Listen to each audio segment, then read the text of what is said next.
most of the questions are being asked tonight by you. They were submitted by you through Facebook and through so many different ways. And we appreciate your questions from right here in the Coastal Bend. They range in scope from schools to jobs to how to enforce tomorrow's orders of reopening some businesses. And what's next for our state as we look to rebound the local impacts of the coronavirus.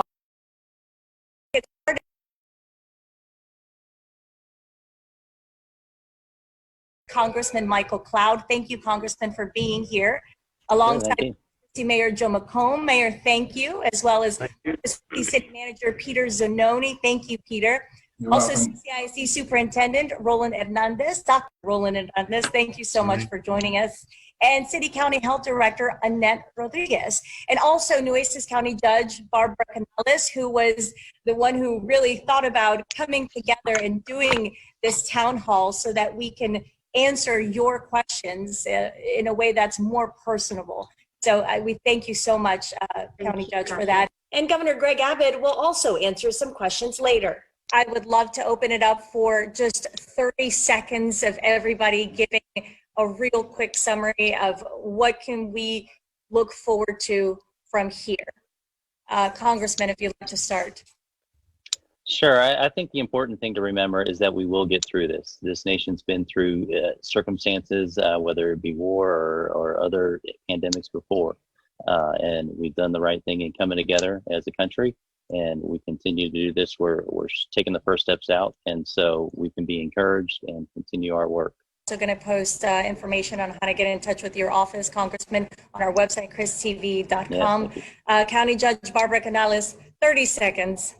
I just want to say thank you to all of you, citizens of Nueces County, for helping us do what's right. You have been a partner like no other. And as a result, we have had very good statistics so far as compared to other counties. And I need your help now more than ever.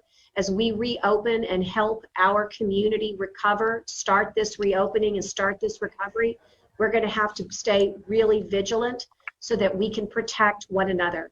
I'm going to ask you to do this in the spirit of the order. You don't need a mandate to do what's right. I know I can count on you because you've been there from the beginning. And I look forward to seeing us definitely with sunny days ahead. For sure. Thank you. Thank you, Judge. Mayor Joe McComb. Well, you know, when I'm asked this question, I guess the scripture that comes to my mind is that, you know, weeping endureth for the night, but joy comes in the morning. And I think we're on the dawn of a new day.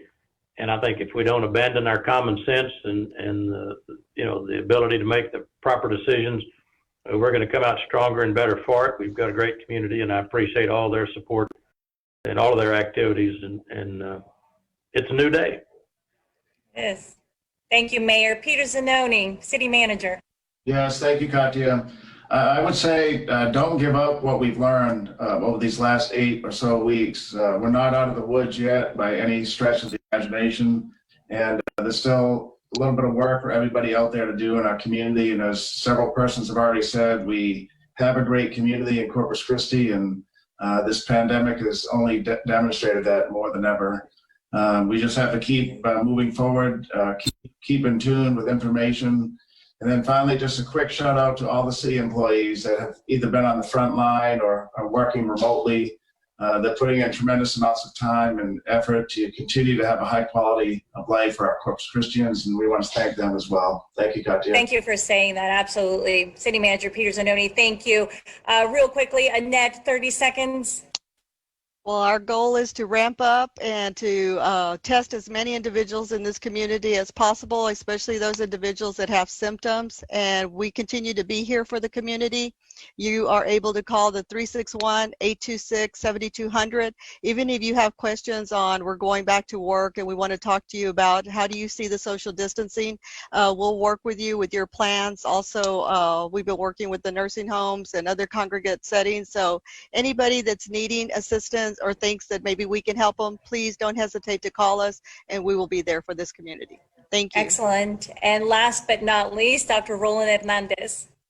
Just a quick thank you to everybody on the panel today. Katia, thank you all for doing this.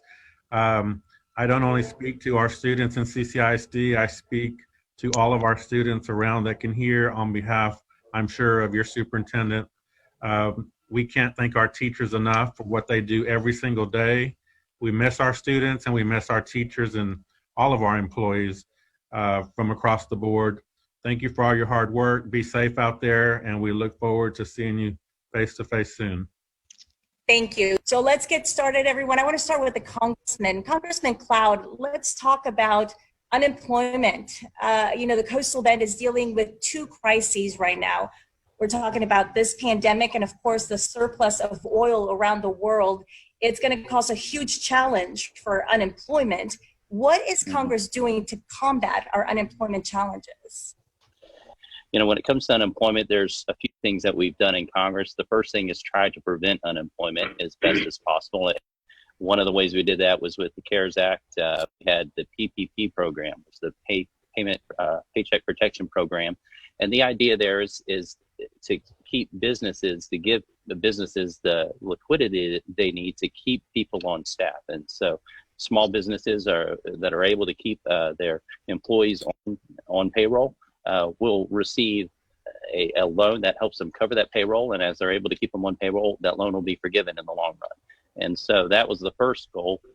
The second goal was the rebate checks that went out, where each family would receive a check, direct deposit into their account that was $1,200 for each adult, $500 for each child.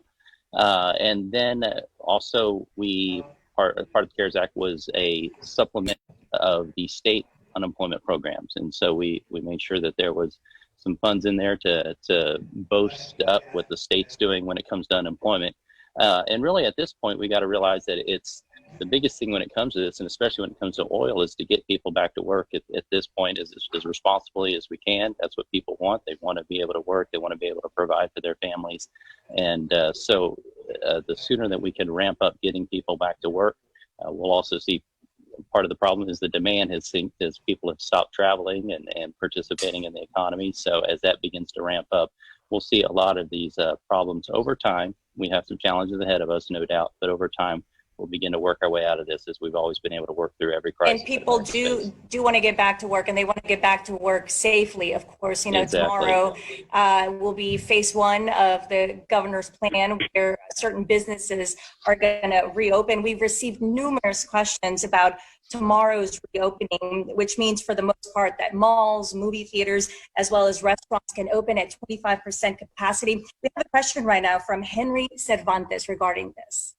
Well, how y'all planning on controlling the 25 capacity for the restaurants, the people going inside the restaurants?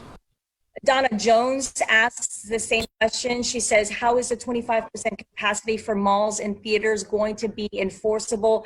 City Manager Peter Zanoni, you've seen the order from the governor that he has put out. I'm sure you and your team have reviewed that 64-page document. Talk to us about the implementation of that document for Corpus Christi. Sure.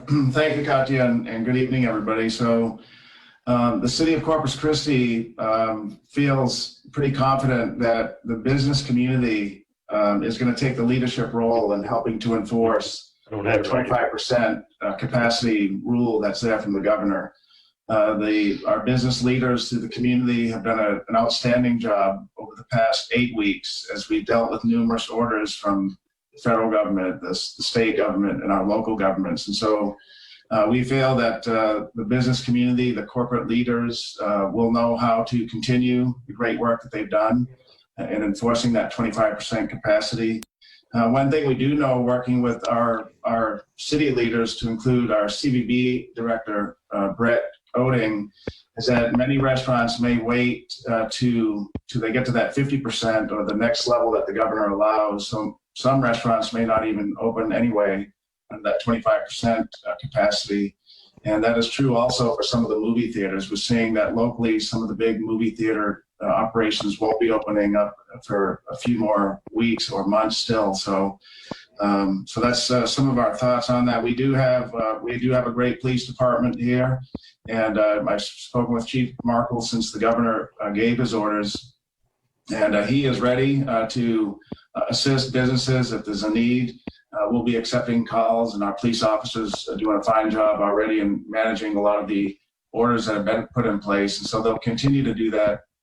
But we really feel that the business community is going to do this in a great way, and but we'll be here if they need help in enforcing some of those 25%.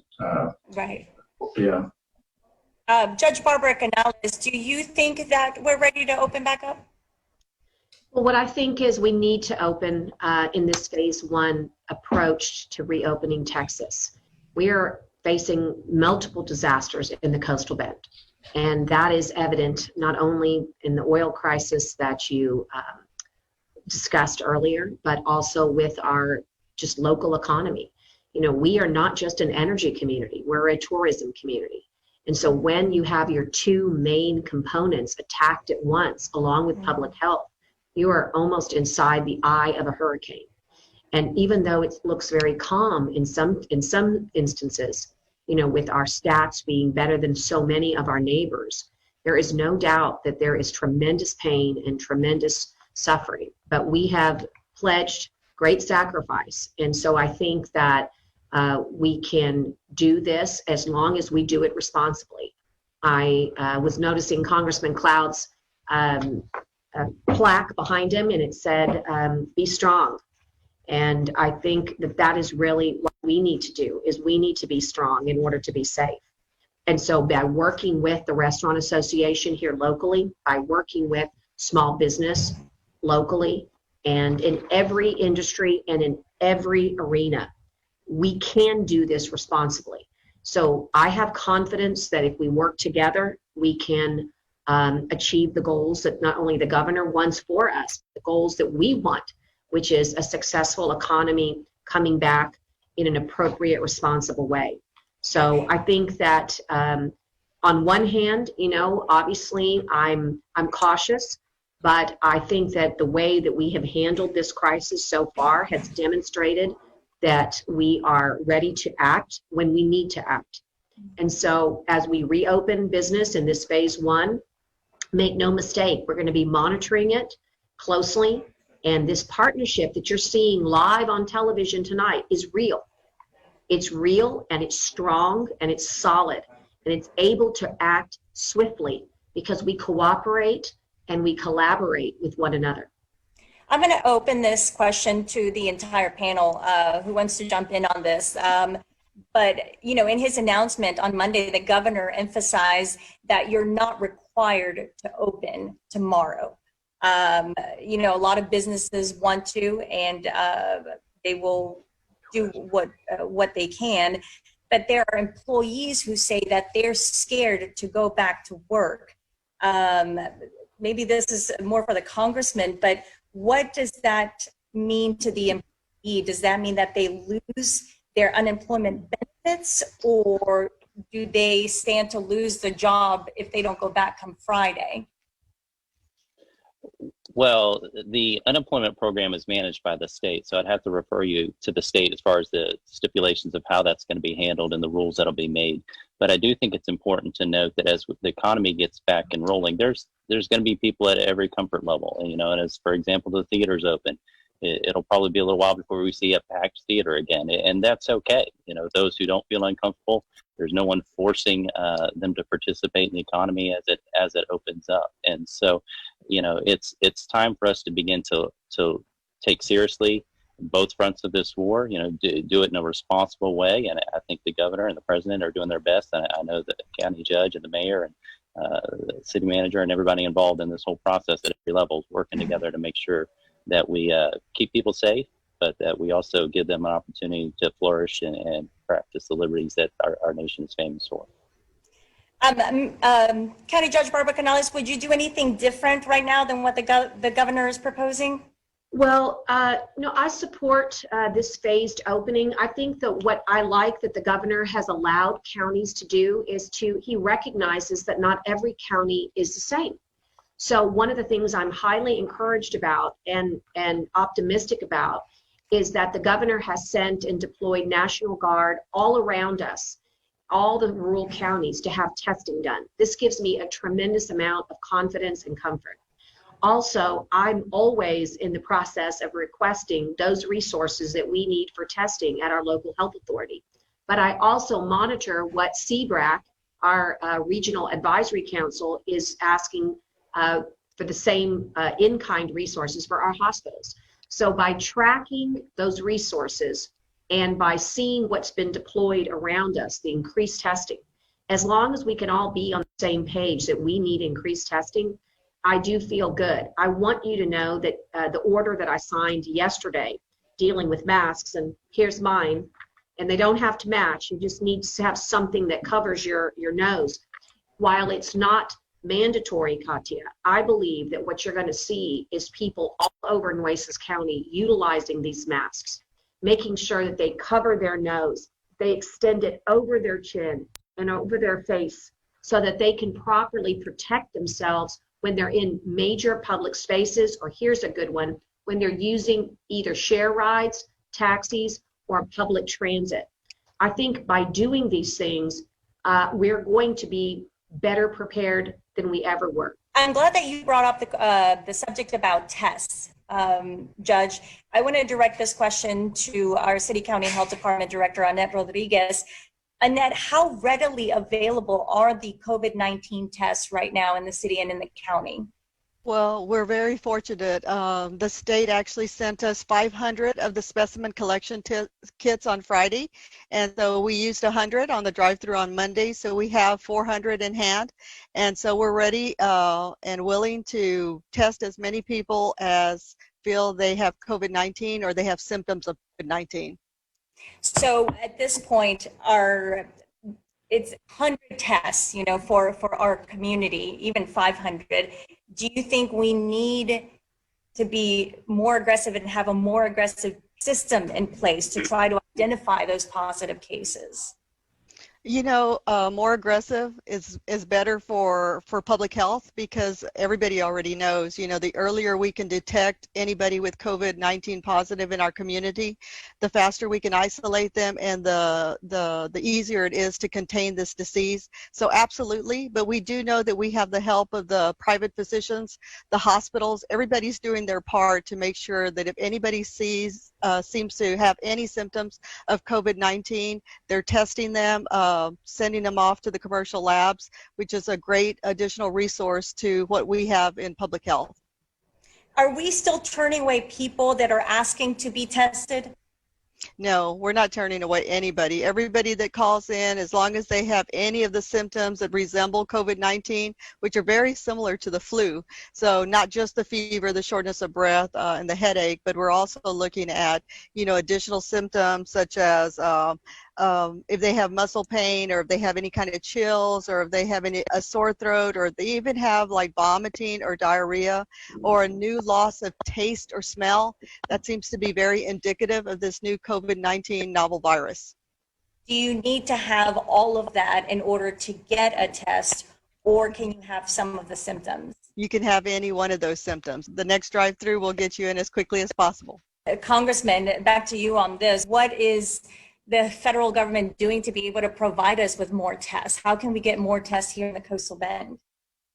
Well, this is one of those things, from the beginning, we've said that this is federally supported, but state and locally managed. And this has been one of those things. There's been a number of times the county judge and mayor and I have been on the phone call trying to track down supplies. And so they've been really good about telling us when they're running low, and we've done what we can to pull whatever levers are at our disposal. This really is one of those, people have said it's an all-of-government approach, and it really has been. And I think people should be encouraged to see how well, although imperfect, and any crisis is going to be imperfect, there's going to be a lot of lessons learned walking away, but how well everybody's stepping up to walk across the lines, to do whatever it takes to get the job done. And so I've really appreciated being able to work with the team here and doing what we can to keep up with the testing demands. Yeah. How do we ramp up getting more tests here in the Coastal Bend? Well, this all comes down to supply chains and demand, and we're way further. If we remember when this started, a lot of the efforts we've gone through for social distancing, the like, was with the goal to keep the curve, so to speak, below the threshold where we begin to overwhelm our healthcare system. And something that's probably gotten lost in all of this is a month down the road, like county judge said, we're not flat-footed anymore. We have more ventilators, we have more PPE, we have more masks.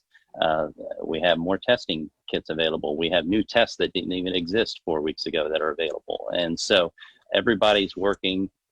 Factories have been retrofitted and those kind of things to do whatever we can to continue to provide for the needs related to COVID. And it's just working as hard and quickly as we can to produce it. At this point, the needs have been funded, and when it comes to testing, the people making the tests can only make them fast enough to meet the demand. And so we're working to make sure that happens. And then as the needs arise in each community, working to try to match the needs with supplies. And Judge, do you want to jump in on that question? We've been able to work with our entire legislative delegation. So Senator Hinojosa, Chairman Hunter, Chairman Navarro, Senator Colhorst, all representing Nueces County, have been invaluable to us, along with the congressman. And these are often, we ask for things that everybody's looking for. It's not just that nobody wants to give it to us, it's that everybody is needing the very same things. But I will tell you, we have been so proactive from the get-go that it's paid dividends to not only keep up this communication, but I think what you're going to see, Katia, is in the very near future, we're going to be receiving machines that will allow us to test 500 in a day.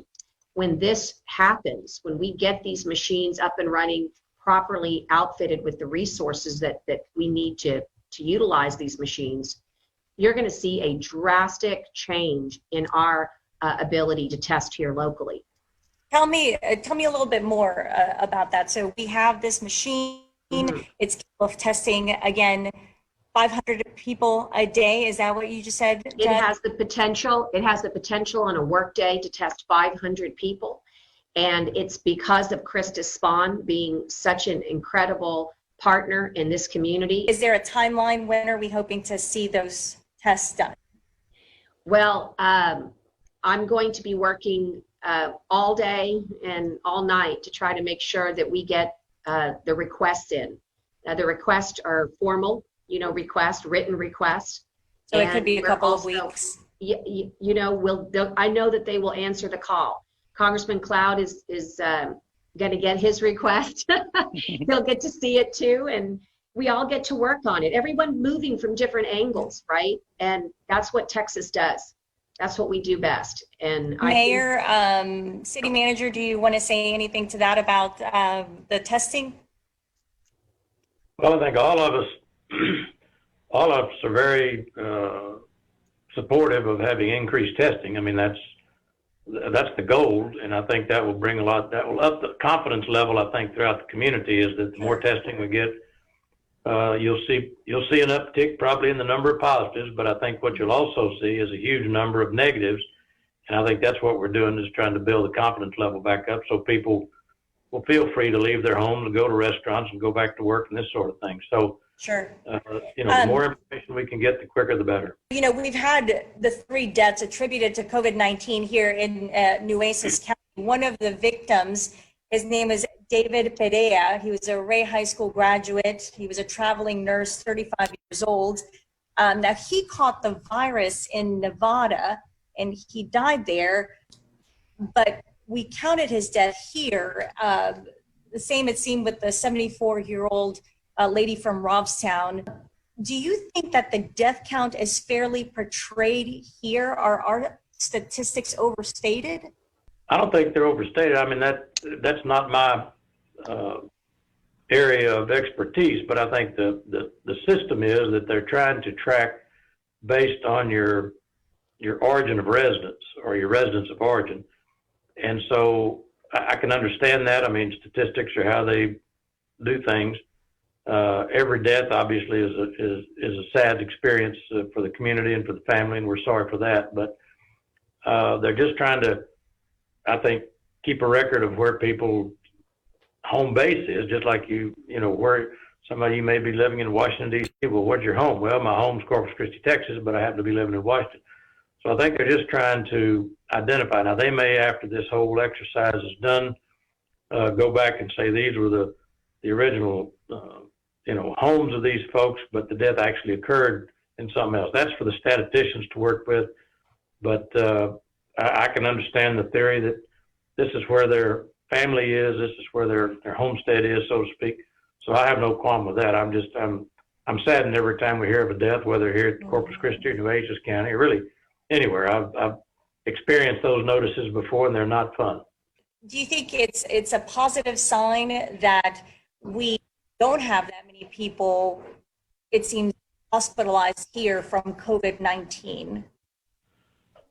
Oh, I think it's a wonderful sign that we don't have, we've had very few hospitalizations, and our numbers are relatively small related to the rest of the country.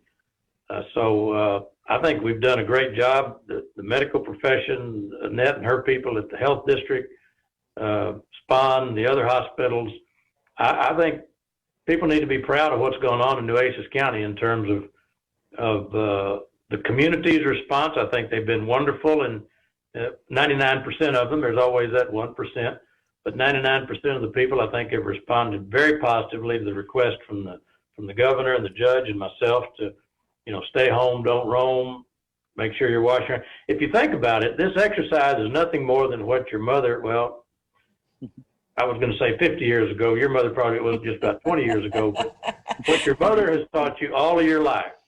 If you're sick, don't go to church, don't go to school, stay away from people that are sick, wash your hands, keep your clothes clean, rest, and don't expose other people. And it's a pretty simple formula.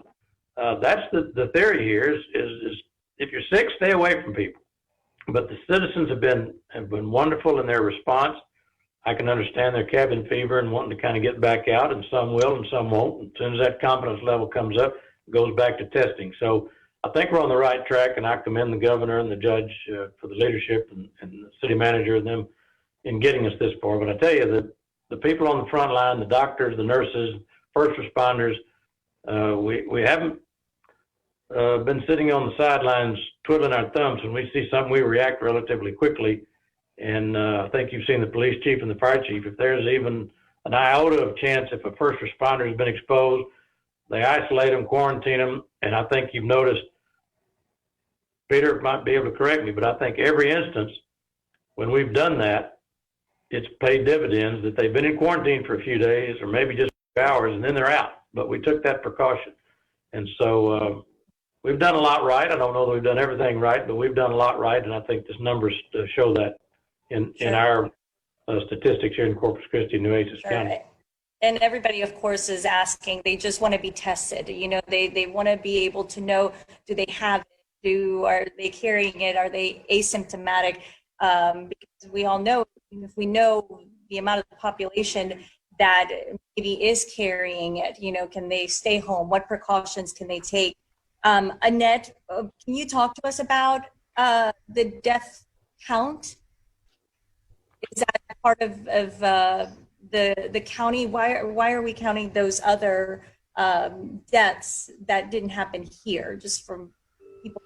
So for diseases or communicable diseases, that's just the requirement, the way the Department of State Health Services, how we've always done that.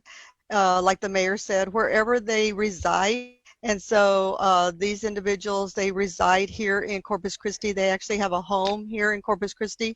While they may work in a different state, their residency is in Corpus Christi. So it goes back to wherever they reside. We have the question come up a lot with winter Texans, and they tell us wherever they reside the majority of the time. So if they're here 6 months and 1 week, then they're ours. If something happens to them or they have a communicable disease like COVID-19, we would count it as our resident, even though they may live in two different states.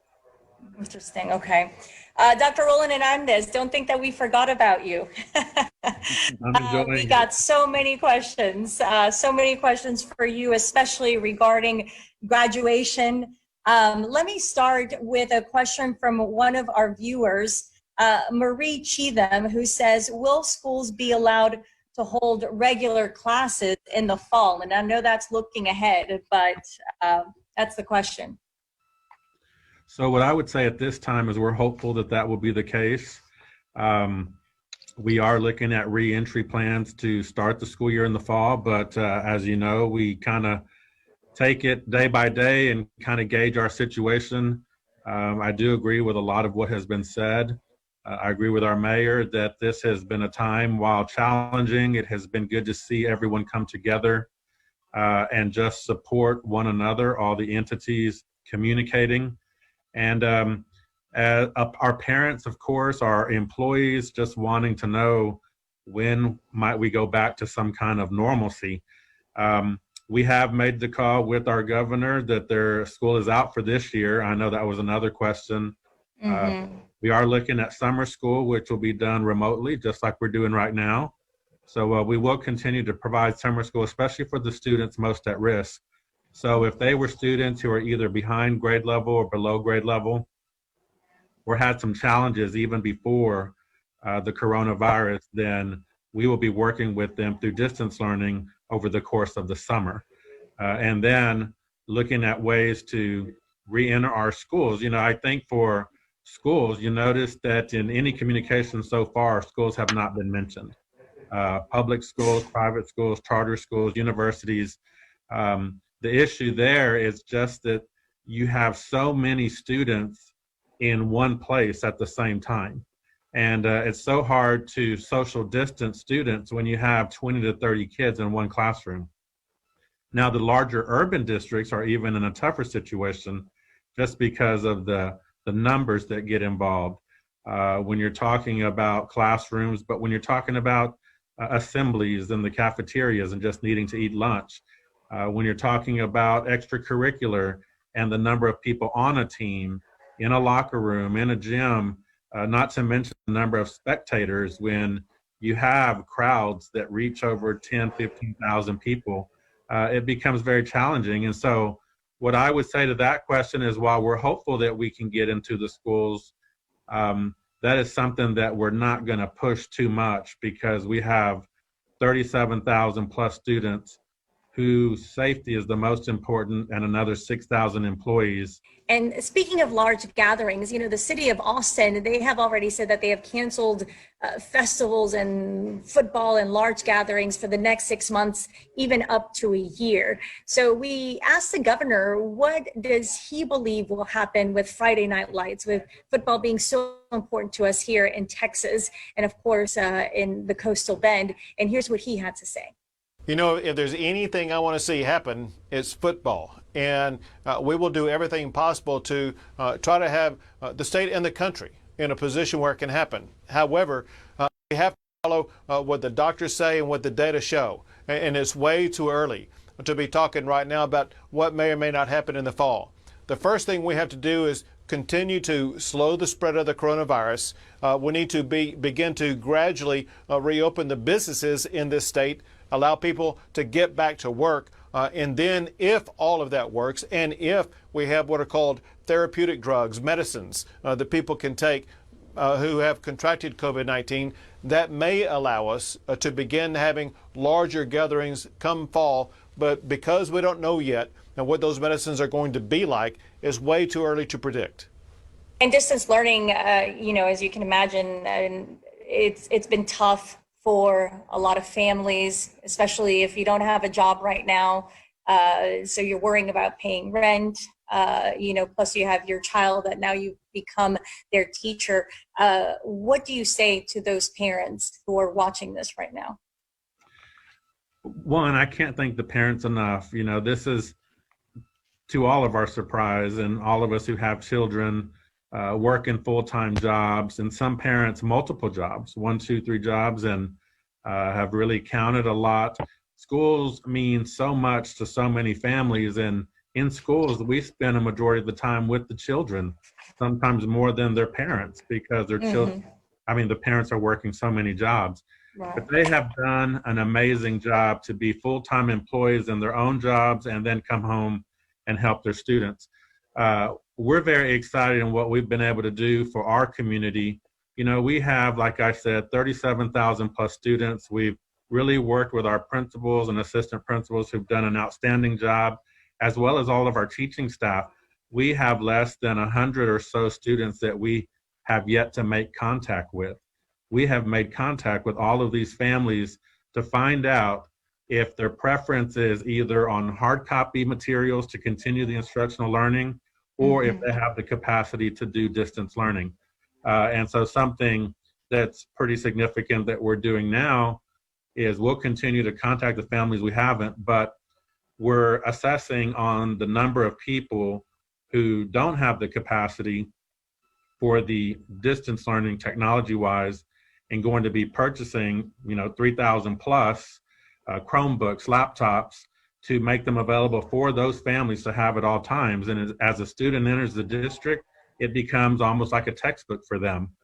For the families who don't have the Wi-Fi access in their neighborhoods, we're really working hard to provide extra access in our neighborhood schools that extend out to the parking lots, and even putting parked school buses that possibly could help spread more of that Wi-Fi access. And so every day, even this far into this situation, we try to find better ways to reach out to our students, their families, and our community. Not to mention the great work that our food service department has done in providing and providing all the meals too. So absolutely. What do you do with the children who are falling behind? Well, so that would be a group that we have to continue to reach out to. We know that the parents are doing what they can. We are not encouraging our staff to go make home visits. We're really keeping the social distancing, but we have many resources on our district website. We have links that they can contact us. We certainly can communicate with them daily if we need to by phone conversations, and some teachers do. But this does create for all superintendents across the state, regardless of size, is that we will have gone 5 to 6 months when we come back in September or late August, that these students have not been face-to-face in front of their teachers. And so while we're doing the best we can with the distance learning, we know just how important and a routine it is for our students to be there with their classmates and their teachers. And so for those, we provide more resources. We're certainly going to target those who we think might be falling through the gaps as the highest priority for summer school, and then a transition into the next school year. So summer school is definitely not happening at schools. It's going to be via distance learning, right? Well, that's the plan right now. I wouldn't rule it out completely. We'll take our guidance from our commissioner and our governor. I will say that they, along with our city leaders, have done a remarkable job. We have at least 2, if not more, weekly conference calls with our education commissioner, Mike Morath, who is in daily communications, I'm sure, with the leaders in Austin. He keeps us updated on what the state is looking at, considering, and taking a lot of suggestions and ideas of what different schools are doing that could be best practices. And that's been the great thing, is to share with one another with 1,000 plus school districts to see how different areas are handling it. And you're right, where we are in Nueces County is such a different situation than where they are in Harris County and Dallas and areas like that. And while our numbers might just creep and crawl a little bit, their numbers kind of explode from day to day. So you deal with what you have, and you consider your situation. And I do focus, as while I am trying to be a good resource to all of our surrounding communities and districts, we have a huge organization right here in front of us that we have to take the time, assess, and make the best decisions we can moving forward. All right. And I have questions for you about graduation. I'll ask you about that in just a moment. I want to get back to our Congressman, Michael Cloud. Let's talk about our money. Let's talk about the stimulus funding from Congress. Right now, there's been approved more than $2 trillion for a country, a discussion of more money to come, Congressman. What do you think the next steps should be to secure and to stabilize our economy? And have we done too much or not enough? Well, I can tell you, as somebody who's eminently concerned about the next generation, and I'm always weighing every bill that I have in the context of, how this is going to place a burden or not on the next generation, that whole idea of us leaving a nation better for our kids. And so I can tell you, I never imagined voting for a $2 trillion bill, but in the context of where we're at as a nation, if you consider that $2 trillion is approximately 4 to 6 weeks of our national GDP, and it's the aid now so far is closer to $3 trillion when you combine all the bills together. It's, and of course, not everything in the bill is perfect. No bill is, but in the general scope, it's probably appropriate for what was. This is different than like the 2008 bailouts where you had bad actors come and then the bad actors were bailed out by the taxpayer. This has been something that is no fault to the taxpayer, to the citizens of our country. This is just something that was unprecedented. And so the government has, in a sense, at all different levels, shut down the economy. And so people can't go to work. They can't run their business. They can't do these things. And so the aid was warranted in this case for sure. At this point, we still have a lot of we have billions and billions and billions of dollars that we haven't gotten out yet that have been appropriated by Congress. So, for example, there's still almost $100 million to hospitals that still needs to get out. And the PP program, we went back last week and reauthorized another 300 plus billion for the PPP program. And so where we're at right now, it's good for us to continue to get out the funds that have been appropriated and to see what happens, to see where we're at. Sure. Of course, again, the biggest solution is to responsibly continue to work to open up the government, because eventually we can't sustain our livelihoods in the long run by borrowing money and deficit spending. So we'll have to work back to get our economy back working, so we can continue to pass on the liberties we've enjoyed to our children. Yeah, and speaking of assistance, the governor did talk about SNAP benefits and the fact that those benefits have been expanded starting next month. If you receive SNAP benefits, you can actually use that to pay for online grocery shopping. Walmart and Amazon are the first retailers to join that program here in Texas.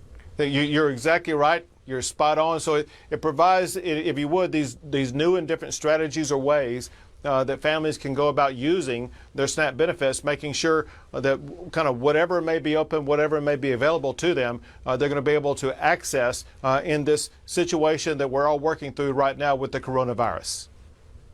And again, that program is expected to be in place by May 18th, all throughout the state. Mayor Joe McComb, you know that there are a lot of folks without paychecks right now. Speaking about, the economy and of course unemployment, small businesses are hurting. The federal government, of course, is trying to help. You've got your own fundraising program that's providing aid. What do you say to people who are watching right now, who are not doing well and who are unemployed? What can the city do to help people get them employed and ensure that small businesses don't fail? First, I would, if you've been put on unemployment, check with your employer, see when they're planning on going back, whether it's a restaurant or whatever business you were in. But at the same time, we need to remember there were a lot of people that kept working during this process. I mean, we wouldn't have the food at HEB. We wouldn't have the food to go at these restaurants. We wouldn't have had the doctors and the nurses. There's been a lot of people that have been working through this pandemic. And so for those that do need to get back to work, I think there are some programs for the small business person, the www.liftfund.com, if they'll get in touch with those people there. We've also, at the city level, we understand that utility payments come on a monthly basis, whether you've got a job or not. So we have, the city is contracted with Corpus Christi Hope House and also the Salvation Army. Both of those have contracts for about $800,000 each to provide some assistance both in their utility payments so they don't get behind. And we got programs that can defer them. But what we want to do is, if you're on an hourly wage and you've been off for a month, and most in my business, and a lot of people, they work from week to week. And so deferring is nice, but if you don't have to have that amount up, it's even better. And so what some of these programs will do is they will just, if you meet the criteria, they will pay that bill. So you not only have the utilities that you currently are getting, you don't have that added on to what you owe. And that really gives people a lot of relief. And both the Hope House and the Salvation Army can help with utility payment and also for mortgage and rent payment. So I would encourage people to contact those agencies. They've got some funding. That was the money that was provided for them. And so, again, don't let pride get in your way. This is something that, while you may have a lot of pride, you don't want to ask for help. There are times that that's a good theory, but there are times when you need to say, you know, I do need some help, and that will keep my family going, and that'll keep my business going. And in the long run, that's when you ask for help. There's a lot of people out there wanting to help. And you mentioned the fund that we're moving forward to. We've generated over $270,000 in the Mayor's Disaster Fund, and that goes through the Coastal Bend Community Foundation, and that goes to nonprofits that are helping people. So that maximizes the amount of dollars that are being given, and the public has been very responsive. There's no tax dollars in that fund whatsoever. There's no bureaucracy. I mean, that money's come in and gone out within the last 15 or 30 days. There's about one more round of money to be given, but we want to get it to people that need the help as quickly as possible. There's a lot of help, and we also have a lot of information on our website, kristv.com/rebound. That is definitely one of the places where you can turn to for a lot of places that are trying to help as well. Annette Rodriguez, we have a question from a viewer for you. It says, how well are we prepared to contact trace, and how much contact tracing has been done? Are contacts giving antibody tests? What is the timeline that is used by contact tracers, and where are contacts asked to isolate? That's from Kathy and Dan. Well, and that's a great question, because contact tracing is probably the most important part of this whole containment effort for COVID-19.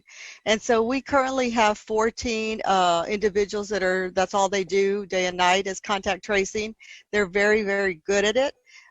We have set a 2-day turnaround time for them, and so they know that if it's a positive COVID today, by Saturday they have to be finished with that whole contact tracing. If they are unable to do that, they need to be asking for an additional individual to help them, or 2 individuals to help them with that.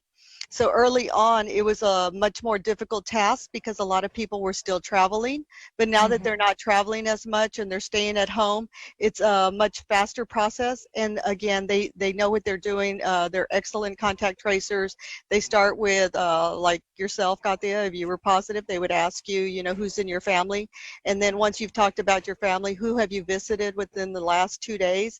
And then they ask about your work environment. Where have you gone? Have you gone out to eat? Have you, all of these things come into play. And so, and they document everything. So we also look to see if we have any COVID-19 transmission from one index case to another. So we're constantly trying to, first they just see the small picture, but then to put it all together to see, are there any bigger pictures that maybe they can't see because they're just focusing on one. We're also looking to see, you know, are there any. Oh, I lost you there, Annette. I don't know if your signal is going to come back. I lost you there. I lost you when you said that they go out into the community. Yes. Can you? So they go out into the community. Okay, there it is. So it's basically just trying to find out, you know, if there's something bigger than what they see with one individual person. So they see one individual person and the amount of people that have come in contact with that one positive COVID-19. But we also look at the bigger picture to see if their COVID-19 cases are connected in any way. And so we're looking at, you know, something that's larger than what they're actually looking at as individual contact tracers. What are the chances that we can ramp up the amount of contact tracers too here in the county? Oh, we definitely can. We have the people from the phone bank. So at any given point, we've been training them not only as intake, as you know, talking to those citizens that are calling, but we've trained them as also as being able to take what we call people under investigation to be able to go through our drive-through. And we've also just recently started the training to train them as contact tracers, because we know at some point when we are talking about businesses going back to work, we know, yes, so we're going to need to have more contact tracers to be able to do that. But we've set a 2-day turnaround time, and so we're very happy that these individuals are very good at what they do. Let me get a couple of questions in real quick before we wrap up. Judge Barbara Canales, speaking of people being in, you know, reopening and people being in places kind of close together, I have to ask you about the beaches. You know, this is a warm weekend. There were a lot of people out at the beach. I know you saw that video. We took our cameras out there. Yes. What can we do? Is that safe for everybody to be out at the beach and like that? And how do you enforce the social distancing at the beach, especially when we've talked to people who are from San Antonio and said, you know, we drove in because this is where we want to quarantine. Right. So you're right. Our beaches, we had a beautiful Coastal Bend weekend, and our beaches were very busy and very active. I was out there on both days. I'm out there anytime I get a call from a citizen or from Coastal Parks that lets me know that they think that I need to come and see for myself. Seeing is definitely believing. And also by being there on site, you can get more information than a picture can give you. And let me tell you what I mean by that. Our beaches are vast and expansive. And while it's difficult to control the enforcement provisions of the order, there is no doubt that people are doing it right, and there are some that are not doing it very well at all. And so we are going to ramp up our ability to have patrols to just encourage people to use their common sense. If I could have an order that would just be called the common sense order, this applies to our beaches. Beaches are beautiful because they are part of our, Gulf Coast assets, but they are also part of our wellness. It's good to exercise. It's good to get the vitamin D. It's good to swim and fish and surf and walk and jog. And it's But we need to do it appropriately, right? Not by, the video that we saw, it was a good portion of the beach, and you just couldn't find anywhere to be. Right. And a lot of that, Katya, has to do with our access. So what we're going to do is 3 simple things to move on. We're going to basically increase our access to the beach, so encouraging people to move down. We're going to partner with we're going to begin talks with our federal partners next door at Padre Island National Seashore, and our state partners and our city and county beaches and Port Aransas beaches, where we formed a joint task force, and we said, look, as long as we are going to have open beaches, we're going to have some protocols that are consistent. You have to. So that's Sure. going to change. And we're going to ask people, Katya, to social distance because it's in their best interest. You're asking people to follow that and not disregard it. Absolutely. Take that personal way responsibility on that. Right. And that way that keeps their beach open to them. But at any time, Katya, that we believe that it's not in their best interest for health, we have the ability to pivot and to change and to do what's necessary. I want to get to some quick questions from some viewers. I'm going to just ask it to the panel, whoever can take it and answer it just as quickly as possible. This one comes from Dr. Ben Vela. He asked via Facebook, how come certain people can acquire tests and the city county doesn't have any? If we do have a surplus, can we begin random testing? Kathy, I'll take this one. We would love to random test. That actually would give us a real pulse on what we have in the community. And so when we do have enough, and I think we will have enough at some point,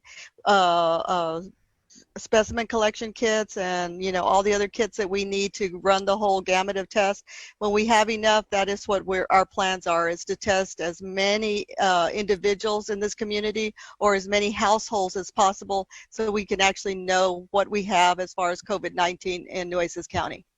Ismael Blue Vaca asked about social gatherings. Will there still be a limit come tomorrow on how many people can gather?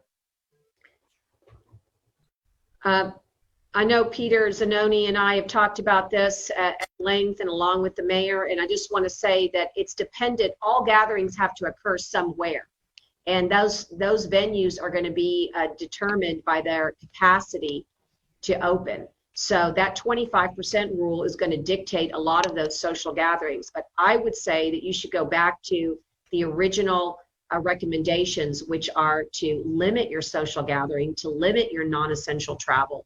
This is not an opportunity to completely forget all that we've learned. I think we need to be really smart. You asked me if I think this was a good idea. It is, if we can do things right, stay strong, stay safe. And I would not recommend having large social gatherings. I would follow the guidelines of the venue that you're having your gathering and allow them to dictate the capacity. And we have a video question from our viewer, Lena Vasquez, regarding graduations.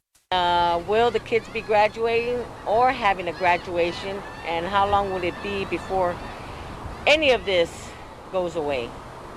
We had our normal graduation dates set for the year. We did hang on to those dates, again, hopeful and wishful thinking. Not very likely those will occur on those dates since you know, we're closed for the rest of this school year. So we moved those dates back to July, hoping that some of this will settle down by then. If we cannot have the graduations in person like we normally do at the ABC Center, there's so many things to consider, even with social distancing. In our district, we've never allowed, we've never required students to only have a certain number of invites. It's been open to the entire public. And at the ABC Center, we get standing crowds only for graduations, and we do 9 of those. So what I can say, though, to the general question is, yes, there will be graduations, and it may be virtual, but we're going to make it a special time for our seniors and their families because, as you all know, through your own kids and those of you who have some coming up, we all look forward to that day. So, yes, there will be graduations virtually for sure if we cannot have them in a gathering of any kind. Thank you. Thank you so much to all of our city leaders, all of our panelists. Appreciate your guidance and your leadership during this time, and thank you for your time. And listen, as we leave you tonight, we want to thank everybody again for being here and helping us rebound from this pandemic. For more help on navigating this rebound process, from who's hiring to what state and local leaders are doing to get us through this, we do have tips and stories for you on our website at kristv.com/rebound. And if you have any questions or any story ideas, please email us at rebound@kristv.com. On behalf of all of us here at KRIS 6 News and KZTV, thank you for watching. The KRIS 6 News Coronavirus Town Hall has been sponsored by the Davis Law Firm. Hurt in a truck or car crash? Call the Fours, 444-4444.